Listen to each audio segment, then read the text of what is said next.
청와대가 윤석열 당선인이 취임하기 전에 국방부로 집무실을 옮기는 것에 사실상 반대했습니다. 그 취지엔 공감하지만 문재인 대통령의 임기가 끝날 때까진 이전이 어렵다고 판단했습니다. 시간이 촉박하고 안보 공백도 우려된다고 했습니다. 현재 청와대의 권한인 예산 문제에도 협조가 어렵다는 입장을 나타냈습니다.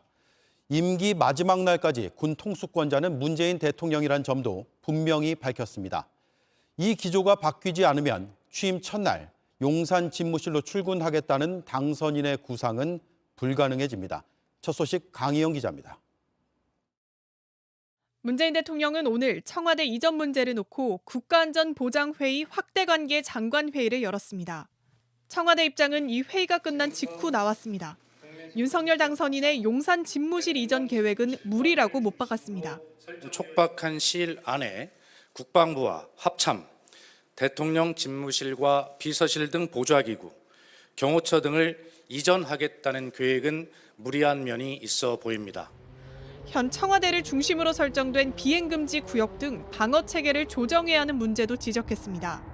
특히 북한의 미사일 도발 등 안보 상황을 고려했을 때 국방부와 합참 등을 옮긴다면 안보 공백이 우려된다고 주장했습니다. 임기가 끝나기 전까진 군 통수권은 문재인 대통령에게 있다는 걸 강조한 겁니다.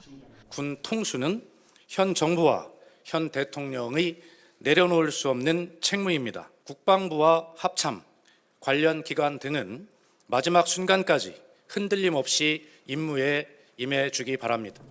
앞서 윤 당선인 측은 집무실 이전에 필요한 비용, 즉 예비비가 내일 열릴 국무회의에 상정될 걸로 기대했습니다. 내일 국무회의에 상정될 것으로 알고 있습니다. 이를 위한 현 정부와의 협조는 저는 신뢰를 기반으로 이루어지고 있는 것으로 알고 있습니다. 하지만 청와대는 당장 협조하긴 어렵다고 했습니다. 청와대 관계자는 예비비 상정은 어려울 걸로 본다고 밝혔습니다.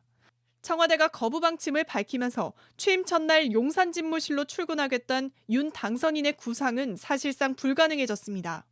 윤석열 당선인은 대변인을 통해 문 대통령이 정권 인수인계 업무의 필수 사항에 대해 협조를 거부한다면 강제할 방법이 없다는 입장을 냈습니다.